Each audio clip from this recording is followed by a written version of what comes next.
जहां पर ईडी की गाड़ी पर हमले का मामला और ईडी अधिकारियों ने इस पूरे मामले को लेकर अब एफआईआर दर्ज करवाई है। पुलिस ने 25 लोगों पर मामला दर्ज करवाया है और मामले में जल्द ही गिरफ्तारी भी हो सकती है। सरकारी काम में बाधा डालने का केस दर्ज किया गया, तोड़फोड़ और रास्ता रोकने का भी केस दर्ज है। तो कल भूपेश बघेल के घर पर ईडी ने रेड की थी और छापेमारी के बाद कार से ईडी की टीम निकल रही थी। उसी दौरान समर्थकों ने कार को रोकने की कोशिश की थी। ईडी ने भूपेश बघेल के बेटे चैतन्य बघेल को समन भी भेजा है और समन भेजकर पूछताछ के लिए बुलाया है। तो बताया जा रहा है कि होली के बाद पूछताछ के लिए चैतन्य जा सकते हैं। ईडी ने कल 33 लाख और दस्तावेजों को जब्त किया था। फिलहाल ये जो तस्वीरें आप देख रहे हैं, उस वक्त की तस्वीर है जब ईडी की टीम पहुंची थी और वापस जब वो निकल रही थी, उस दौरान जो वहां पर समर्थक और कार्यकर्ता मौजूद थे, उन्होंने ईडी की गाड़ी को रोकने की कोशिश की और ईडी की इसी रेड को लेकर भूपेश बघेल का बयान आया है। ईडी की जांच पर भूपेश बघेल ने सवाल उठाए हैं और कहा कि मुझे बदनाम करने की ये साजिश है। तो बीते दिन ईडी की टीम पहुंची थी सुबह 7 बजे और उसके बाद घंटों तक कार्रवाई की गई, दस्तावेजों को खंगाला गया और कैश भी ईडी की टीम लेकर वहां से निकली। और अब इस पूरी कार्रवाई को लेकर भूपेश बघेल ने बयान दिया है और बयान में ये कहा कि ईडी की जो जांच है वो मुझे बदनाम करने की साजिश है और ईडी की जांच को लेकर भूपेश बघेल ने सवाल उठाए हैं। तो रायपुर से खबर आप तक पहुंचा रहे हैं। ईडी की रेड को लेकर भूपेश बघेल का बयान आया है। झारखंड के चुनाव समाप्त हुआ, पहले वाला, पिछले वाला 2020 का, उसके बाद पहली बार छापा पड़ा यहाँ और 2020 से लेके जब मैं अन्य प्रदेशों में दौरा करने गया, झारखंड में पहले पड़ा, झारखंड जाने के बाद उसके बाद आसाम गया तब छापा पड़ा, फिर उत्तर प्रदेश गया तो 8-8 दिन में छापे पड़े, फिर उसके बाद हिमाचल गया तब छापे पड़े, अभी जब पंजाब भेजा गया फिर छापा पड़ा।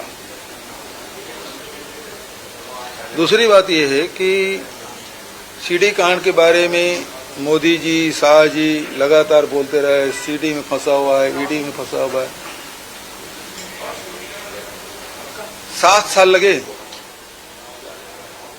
और जब हमारी सरकार बनी थी, ट्रायल शुरू होने वाला था, तो सीबीआई ने उसे सुप्रीम कोर्ट ये कहकर ले गया कि भूपेश बघेल मुख्यमंत्री बन गया है, ये प्रभावित करेगा जांच।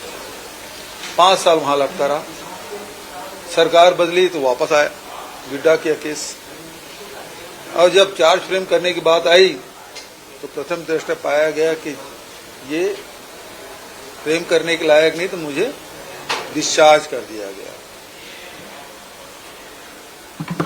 तो हर्ष सभी जो जांच है उसकी होने वाली है। 5 साल से केवल जांच ही कर रहे हैं।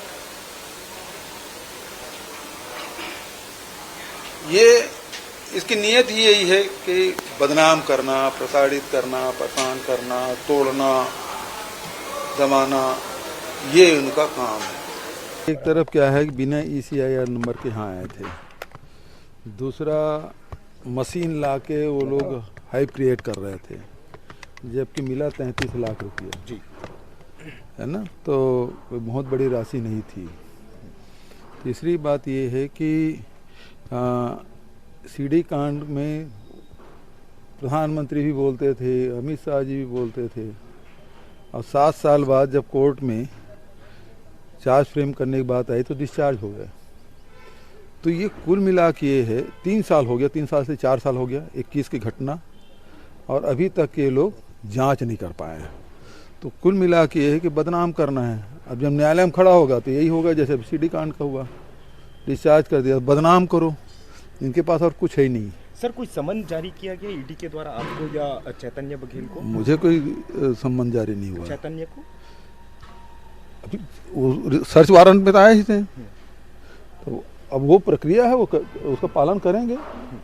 हम भाग थोड़ी रहे हैं, नियमों का पालन होगा और उसके तहत सब। लेकिन सर, आज पूरे प्रदेश में जो कल एक्सप्रेस आपने पोस्ट किया था कि पंजाब को प्रभावित करने के लिए षड्यंत्र किया जा रहा है। देखिए, जब मैं प्रदेश से बाहर गया हूँ झारखंड गया, सरकार बनी, सबसे पहले छापा पड़ा यहाँ।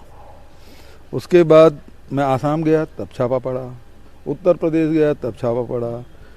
हिमाचल प्रदेश गया, तब छापा पड़ा। और 8-8 दिन में छापे पड़ते रहे। और 4 साल हो गया भाई, अभी तक के आप जांच ही नहीं कर पाए हो। तो जांच कब होगी पूरी? क्योंकि इनको मालूम है कि कोर्ट में खड़े नहीं हो पाएंगे, टिक नहीं पाएगा।